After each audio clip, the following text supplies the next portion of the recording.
Isang mapagpalang araw na naman po mga kapatid at muli tayo mag-aaral ng salita ng Diyos at ang salita ng Diyos natin pag-aaralan ating tungkukunin sa Ebanghelyo ng ating Panginoon ayon kay San Mateo, Kabanata 20, talata 1 hanggang 16.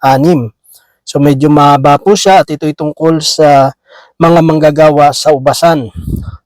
Ang kaharian ng langit ay katulad sa isang taong lumabas ng maagang maaga upang kumuha ng manggagawa para sa kanyang ubasan. Nang magkasundo na sila sa upa na isang salaping pilak sa maghapon, ang mga manggagawa ay pinapunta niya sa kanyang ubasan.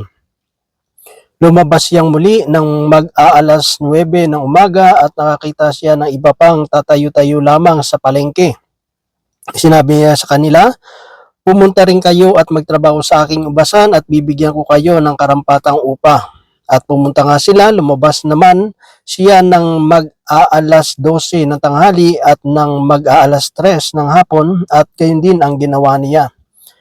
Nang mag-aalas 5 na ng hapon, siya ay lumabas muli at nakakita pa ng mga ibang wala ring ginagawa. Sinabi niya sa kanila, "Bakit tatayo-tayo lang kayo dito sa buong maghapon? Wala po kasi mabigay sa amin ng trabaho," sagot nila. Kaya't sinabi niya, "Kung gayon, pumunta rin kayo sa aking ubasan." Nang gumagabi na, sinabi ng may-ari ng ubasan sa kanyang katiwala, "Tawagin mo ang mga manggagawa at bayaran mo sila magmula sa huli hanggang sa unang nagtrabaho." Ang mga nagsimula ng mag-aalas 5 ng hapon ay tumanggap ng tig-iisang salaping pilak. Nang lumapit ang mga nauna, inakala nilang tatanggap sila ng higit doon, ngunit ang bawat isa ay binayaran din ng tig-iisang salaping pilak. Nang magkagayon, nagreklamo sila sa may-ari ng ubasan. Sinabi nila, "Isang oras lamang nagtrabaho ang mga ito sa huling dumating. Samantalang maghapon kaming nagtrabaho at nagtiis sa nakapapasong init ng araw. Bakit naman pinapare-pareho ninyo ang aming upa?" Sumagot ang may-ari ng ubasan sa isa sa kanila, "Kaibigan, hindi kita dinadaya. Hindi ba't pumayag ka sa isang salaping pilak? Kunin mo ang para sa iyo at umalis ka na. Ano sa iyo kung ibig kong bayaran ang nahuli ng tulad ng binayad ko sa iyo? Wala ba akong karapatang gawin sa ari-arian ko ang aking maibigan? Kayo ba'y naiinggit dahil ako'y nagmamagandang loob sa iba?" At sinabi ni Jesus, "Ang nahuhuli ay mauuna at ang nauuna ay mahuhuli." Mga kapatid, mga kaibigan, ito po ang mabuting balita ng ating kaligtasan. Ang papuri, ang pagsamba ay para lamang po sa Kanya. Ito pong binasa natin ito po ay talinghaga na kung saan ay pinapakita dito yung kagandahang loob ng ating Panginoon at yung pagtawag niya sa bawat manggagawa ng kanyang ubasan. At dito makikita natin ang bawat manggagawa ay nagkasundo sila ng may-ari na kung saan sila po ay tatanggap ng isang salaping pilak. No, ibig sabihin, merong kontrata, merong agreement na ang bawat isa ay tatanggap ng isang salaping pilak. No, ibig sabihin, doon sa mga nauna, sa ikalawa, ikatatlo, at doon sa mag-aalas 5 na, the same yung ibinigay na bayad ng may-ari na ito. At dito nagsimulang nagkaroon ng pagtatanong itong mga nauna kasi iniisip po nila na sila ay tatanggap ng mas malaki kasi nga mas nauna sila. Pero siyempre dahil ang Diyos ay pantay-pantay ang kanyang tingin, so at ang pagtawag ng Panginoon sa bawat isa sa atin, hindi yan nakabase kung nauna tayo at tayo ay nahuli, ay mas malaki yung ating makukuha. No? Kasi lahat ng bagay ay nasa ilalim ng biyaya ng Panginoon. Ito ay pinag-uusapan dito, yung kaligtasan. So ang kaligtasan, hindi yan pauna-una, di ba? Kahit nasa pinakalas ka na, kahit nga lang nilagay natin na segundo na lang ng buhay mo ang natitira. As long na tinanggap mo ang ating Panginoon, humingi tayo ng kapatawaran sa lahat ating mga pagkukulang, pagkakasala, di ba? Nanampalataya tayo sa Kanya, kahit segundo na lang ng buhay mo, pwede ka pa rin maligtas, no? So, dito mga kapatid, biyaya kasi ng Diyos yan eh. Yung pasalamatan natin ay binigyan tayo ng pagkakataon ng pribilehiyo na makapaglingkod sa kanya. Kasi kung titignan natin, itong mga manggagawa ng ubasan na ito, wala naman talaga silang trabaho, di ba? Kaya nga sabi nung tatayo-tayo lang sila at walang ginagawa. So kabutihan na yun na ipinagkaloob ng may-ari na sila ay hired na magkaroon sila ng kita sa araw na yon. Kasi kung sa araw na yon wala silang trabaho, hindi rin sila makakatanggap ng isang salaping pilak ng araw na yon. So pasalamat na lang, maging grateful na merong kumuha sa kanila upang magkaroon sila ng trabaho. At hindi dapat tayo mainggit kasi pare-pareho lang naman tayong manggagawa, pare-pareho lang naman silang nagtatrabaho sa ubasan. Diba? Gampanan mo yung pinagagawa sa iyo, gawin mo yung trabaho mo, binabayaran ka para gawin yung trabaho mo. Hindi ka binabayaran para bantayan yung trabaho ng iba, diba? Hindi ka binabayaran para pakialaman yung kung ano man yung agreement ng boss mo doon sa kasama mong empleyado, no? Minsan ganoon na nangyayari sa realidad ng buhay. Minsan mas alam pa natin yung trabaho ng kapwa natin kaysa sa trabaho natin, di ba? Kaya doon kasi nagkakaroon ng problema, no? Wag mong tuturuan yung katrabaho mo ng gagawin niya. So dapat gawin mo yung trabaho mo kasi doon ka merong kontrata, doon kayong merong agreement ng boss mo. So kung ano yung pinagagawa sa iyo, gawin mo lang, no? Kasi doon ka naman sineswelduhan. So yung katrabaho mo, meron din siyang trabaho na ibinigay sa kanya. So kung hindi niya ginagawa yung trabaho niya, hindi mo trabaho yon na sawayin siya, no? Trabaho na may-ari yon o kung sino man yung nasa management na binigyan ng authority o katungkulan para mamahala sa pamamalakad ng isang kumpanya o kung ano pa man ng mga establishment niyan o businesses na binigyan ng karapatan ng boss na mamahala sa mga tao. So siya yung magsasaway kung saan yung mga HR department ba, human resource. Sila yung magdidisiplina kung tatamad-tamad ka. So hindi mo yan trabaho, yun, na turuan o ano pa man, no? So dito dahil nandun sa inggit na, no, kasi nag-expect sila dahil inuna yung yung huli, no. Siyempre ini-expect nila ito ano lang, isang oras yung tinarbaho pero binigyan sila ng isang salaping pilak. So doon kasi masyadong nag-expect agad. No? Nag-expect agad na nakalimutan nila meron kasing napagkasunduan. 'Di ba? So dito mga kapatid, no, sa too much expectation kasi minsan hindi naman maganda. 'Di ba? Ang mahalaga kasi doon, gawin mo na lang yung trabaho mo. Kasi minsan yung promotion, 'di ba, yung mga award na yan sa trabaho minsan hindi mo ni-expect dumarating na lang, 'di ba? Minsan basta trabaho ko lang ng trabaho, magugulat ka na lang. Meron na pala nakakakita, meron pala nagre-report sa iyo ng mga magaganda mong ginagawa, 'di ba? Yung kasipagan mo, tapos magugulat ka na lang, bigla ka na lang may award, no? Hindi mo naman ini-expect. Doon talaga maso-surprise ka. Pero yung minsan yung may mga tao na masyadong mataas yung expectation nila sa sarili nila, no, napakaramdam nila na sila yung mahusay, sila yung magaling sa trabaho, minsan sila pa yung nawawalan, di ba? Kaya minsan ang nangyayari, nandun talaga yung inggit, no, sumasama yung loob kasi iba yung tingin niya sa sarili niya, no, iba yung expectation mo ba, yung sa sarili mo. Minsan doon tayo nabibigo, doon tayo minsan na nagkakaroon ng problema kapag iba yung tingin natin sa iba. So masyadong mataas, no, yung tingin natin. Kaya minsan yun ang nagiging humahad lang para hindi natin maibigay yung puso natin sa pagtatrabaho natin. 'Di ba? Kasi minsan kinukumpara na natin, no, ba't ba ako magsisipag itong mga kasamahan ko tatamad-tamad, 'di ba? Pareho lang din naman yung sweldo namin, 'di ba? May mga ganun, no? Ba't pa ako magpapakasipag mga kasamahan ko tamad naman, pare-pareho lang naman yung trabaho namin. Bakit magpapakasipag ako? Bakit papatayin yung sarili ko sa pagtatrabaho? Which is mali. 'Di ba? Kasi binabayaran tayo para gawin yung trabaho natin. Diba? Kung hindi man gawin ng ibang tao yon, problema na nila yon. Diba? Bandang huli naman, i-harvestin din naman nila, aanihin din naman nila yung bunga ng kanilang katamaran. Diba? So dito, yung is binigyan ka ng pagkakataon, lalo kahit dito sa Canada, ang hirap ngayon maghanap ng trabaho.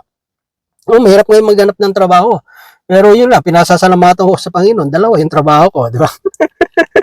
Dalawa yung full-time ko. No? Kasi ganun talaga ang style naman kasi sa trabaho, mga kapatid. Ano lang, pag inutusan ka, yes sir, ganun ka lang. No? Always bring your smile. Ha? Pagpasok mo, bring your smile. Pag may inutos sa'yo, sabihin mo agad na consider it done. No? Yes ka lang ng yes. Wag mong sasabihin na, pagawa mo doon kayo, no? Kayo tatamad-tamad yun, mga gano'n. No? Minsan, yung mga reaction natin, yung mga comments natin, ano rin yan, binabasihan din yan, no? Sa performance natin sa trabaho. At doon din naka-base din yung increase. Yun ang kagandahan sa second job ko, nakadepende sa performance mo yung increase ng sweldo mo. Hindi pareho sa una, dito sa unang namin, yung mga kasamahan ko nagtatrabaho, sila unionize eh. So, ibig sabihin, every year, alam mo na kung magkano yung tatanggapin na increase ng light duty, heavy duty, ng laundry. Naka-fix na yun eh. Depende na yun sa agreement ng company. No? Sa amin naman, sa mga management, ay sa supervisor, depende sa performance mo, no? Yung increase mo. Kahit dun sa second job ko, kahit ordinaryo lang ako na housekeeping doon, depende pa rin sa performance mo yung increase mo. No? Yun ang advantage ng pag hindi unionized. Kasi pag unionized, siyempre kung ano agreement na every year ganito, no? Yun lang talaga matatanggap mo na increase. No? Kahit magsipag ka po, yun lang talaga. Ang ano mo na lang siguro, yung price na makukuha mo, siyempre pag nagkakaroon ka ng mga spot award, no, may pag ikaw ay naging month employee of the month, no, nagbibigay yung company ng $100 no sa iyo. So kung ikaw yung employee of the month, kung maganda yung performance mo with the recommendation din ng mga nakakakita sa performance mo, no? So dito mga kapatid, privilege yun na ibinigay ng Diyos na magkaroon ka ng trabaho. Diba? Gawin mo yung trabaho mo na pinagagawa sa iyo at huwag na tayo mainggit sa anuman yung natatanggap ng mga kasamahan natin. Di ba? At tandaan natin, siyempre kung napag-uusapan ay sa spiritual, ito ay kaligtasan. Di ba? Hindi yan pa una-una. Kaya nga sabi, may naunang nahuli at may nahuling nauuna. So, hindi po ano yan eh. Kaya nga sabi nga sa Bible, kung umpisa ka lang para tayong mga ningas kugon, di ba? Umpisa lang yung alab natin, pero bandang huli iniisip na natin matagal na ako naglilingkod sa Panginoon. Sapat na yung yung paglilingkod ko, kaya medyo pwede na ako mag-relax. Minsan ganun kasi yung mindset minsan din na nagse-serve sa Panginoon eh. No, kapag tumatagal na sa paglilingkod, sabi niya, hindi ko na kailangan yung masyado pang magsipag, no? Kailangan na lang ako ngayon, yung papetex-petex na lang. No, hayaan na lang natin doon sa mga baguhan, sila yung magsipag kasi kung saan pa marami pa silang bigas na kakainin, no? Which is mali, 'di ba? Kasi hindi naman kinakain ng bigas, no? Sinasaing muna bago kainin, 'di ba? So minsan doon kasi nagkakaroon ng problema, no? Nawawala na yung yung constant, no? Yung sustainable na panglilingkod. Kasi nakadepende na tayo pag tumatagal na, sabi niya, hindi na natin medyo relax na lang dapat tayo. So doon nakikita natin nagreklamo. 'Di ba? Pasalamat na lang na may pribileyo, may pagkakataong ibinigay yung may-ari na magkaroon ka ng trabaho. 'Di ba? Yun ang biyaya eh. Kasi kung titignan natin wala nang yan eh, binigay na requirement. Di ba sa kanila basta natatayo-tayo lang. Sabi sige, magtrabaho na kayo. Punta kayo sa ubasan kung magtrabaho kayo. So, sa paglilingkod sa Panginoon, lalo sa kaligtasan mga kapatid, invitation yan biyaya ng Panginoon yan Siya yung tumatawag sa bawat isa sa atin. Hindi naman tayo yung nag-prep Iba kasi ikaw yung nagrepresenta, no? Kasi pag ikaw yung nagrepresenta, mostly, hindi nagiging qualified di ba? Kasi mabasa din sa Bible, Lord, handa ako sumunod sa iyo, saan ka man pumunta. Pero sabi ni Lord, ang asong gubat may lungga, ang ibon may pugad Pero yung anak ng tao, wala man lang mapaghigaan, mapagpahingahan. Di ba? Minsan, yung mga feeling nila, sila yung qualified, minsan talaga yun ang bumabagsak No, kasi ang Diyos, ang standard ng qualification ng Diyos, hindi doon sa qualification natin Hindi yan sa patalino kasi doon tayo tumitingin O ito, matalino to. No, ito, masipag to, ganito, maraming achievement, maraming mga credential. Ito, pasado. Minsan doon ang basihan kasi natin pero ang basihan kasi ng Diyos yung puso ng tao. Diba? Kahit matalino yan, kung ayaw namang sumunod, hindi naman maganda yung character niyan, hindi wala namang humility yan. Di naman marunong magpasakop yan, paano? Mahirapan ka, magiging sakit lang ng ulo yan 'di ba? At least yung taong marunong pasakop, marunong sumunod, may humility, pwede pa bang turuan, pwede pa mag-improve yan. Pero yung taong mataas na yung tingin niya sa sarili niya, minsan doon talaga lumalagapak, doon minsan talaga bumabagsak. Kaya nga may kita natin dito, wala ba siyang karapatan? Sabi ng may-ari, wala ba akong karapatan na ibigay yung ari-arian ko kung sino maibigan ko, di ba? Naiinggit ka ba sa kabutihang loob ko, di ba? Ganun talaga mga kapatid Ganun mapagbigay ang Diyos Kasi parang gusto natin, dapat sa akin ibinigay yun Minsan kasi pag mga ganun, wag natin titignan, bakit siya? Bakit sila? No? Wag mo tatanungin bakit siya, bakit sila? Ang tanungin mo, bakit hindi ako? Di ba? Bakit hindi ako? Yun ang tanungin mo sarili mo. Lord, bakit hindi ako? Hindi yung tatanungin, bakit sila, Lord? Bakit siya? Tanungin mo sarili mo. Bakit kaya hindi ako ang pinili? Kasi baka wala rin tayo sa wisyo, no? Baka wala ka rin sa hulog o kaya hindi maganda yung mga iniisip natin, motibo natin, no? Baka mamaya naglilingkod lang tayo, gusto lang natin magpasikat, gusto lang natin magpabida, gusto lang natin makilala, di ba? Kapag may mga, kung sa trabaho pa, pag nandiyan yung mga management, mga big time, mga VIP, gusto mo na magpakitang gilas din, di ba? Gusto mo palaging ikaw nandyan, no? Di ba? Mahalata mo agad Yeah? Mas maganda lang low profile ka lang, nandoon ka lang sa likod, hindi ka man pansinin, pero at least alam nilang gumagawa ka. Ganun naman sa paglilingkod sa Panginoon 'di ba?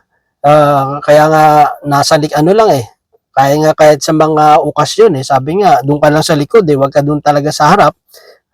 Kasi para sa mga yun, pinaghandaan talaga, 'di ba? Minsan pakiramdam kasi natin minsan VIP tayo, 'di ba?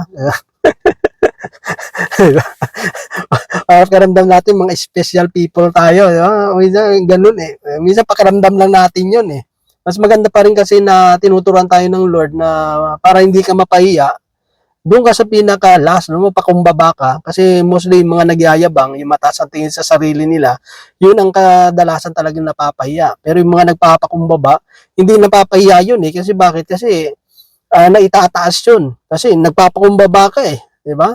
Ano pa yung ibababa sa'yo nasa baba ka na di ba? Wala ka na ibabagsakan. Pero pag medyo nakangat ka ng konti, at least merong babagsakan ka pa Pero kung nasa baba ka na, ano ibabagsak sa'yo? Di ba? So may kita natin talaga dito mga kapatid, biyaya kasi ng Diyos yan Pantay-pantay yung tingin ng Panginoon, Wala yan sa paunahan, wala kasing palakasan kay Lord dahil nauna ka, mas malakas ka sa akin, hindi ganoon. Kahit ito, 1 oras lang yung tinarbaho nila, pero kung yung 1 oras na trabaho naman nila, talagang binigay nila yung the best nila, di ba? Kasi na yun, mas malaking pasalamat nila yun kasi bakit? Kasi 1 oras na lang pero may nag-hire pa sa atin, di ba? Patapos na yung trabaho mo, may nag-hire pa sa atin, di ba? Malaking pasasalamat na yun kasi kung titignan natin yung 1 oras na yun, parang sa iba yung parang wala nang pag-asa di ba? Sabi, wala nang biyaya tayo natanggap, wala tayong sweldo, wala nang kakainin, di ba? Wala tayong perang sa araw na ito kasi magdidilim na. Siyempre, pag yun, automatic sa isip mo, wala na wala nang trabaho, wala nang trabaho. Kung sarado ng libro, sarado na yung araw. Pero binigyan pa silang pagkakataon kahit maiksi na lang yung oras nila. Yan pagtanaw kasi yun ng pagpapasalamat, be grateful. Yun lang naman talagang natin na dapat gawin, patuloy tayong magpasalamat sa Panginoon. Kung tayo pa ay nakapaglilingkod, nabibigyan ng pagkakataon na makapaglingkod, magkaserbisyo sa Kanya, pasalamatan natin sa Panginoon. Focus tayo sa paglilingkod natin. Huwag na nating ihantulad, huwag na nating ikumpara yung sarili natin sa paglilingkod ng iba. Di ba? Yan ang nakakasira sa paglilingkod, yung inggit. Di ba? Kasi dahil sa inggit, naggit-ngit, napuno ng galit, tapos di mga kusayong ko nag-igit-igit, di ba? Nag-igit-igit na di ba? Sa sobrang ngit-ngit, sa sobrang galit, pumangit. Yan, pumangit. Yun. Kaya maraming pumapangit sa naglilingkod sa Panginoon kasi nga puro inggit, ngit-ngit, galit. So kung ayaw natin pumangit, At kahit nagkakaedad tayo, fresh pa rin, di ba? Kaya nga naka-pink ako eh. Pink. Real men wear pink, ano? Nagwe-wear daw ng pink ang mga real men. So, dito mga kapatid, ano eh, nasa paglilingkod kasi yan. Ha? Kaya dapat ano lang tayo, grateful lang para tuloy tayong magpasalamat sa Panginoon. Gawin natin ano yung pagkatawag sa atin ng Lord. Kung saan ka tinawag, gampanan mo yung pagkatawag sa iyo. Kung instrumentalist ka, tumugtog ka, kung kumanta ka, no, mag-practice ka, di ba?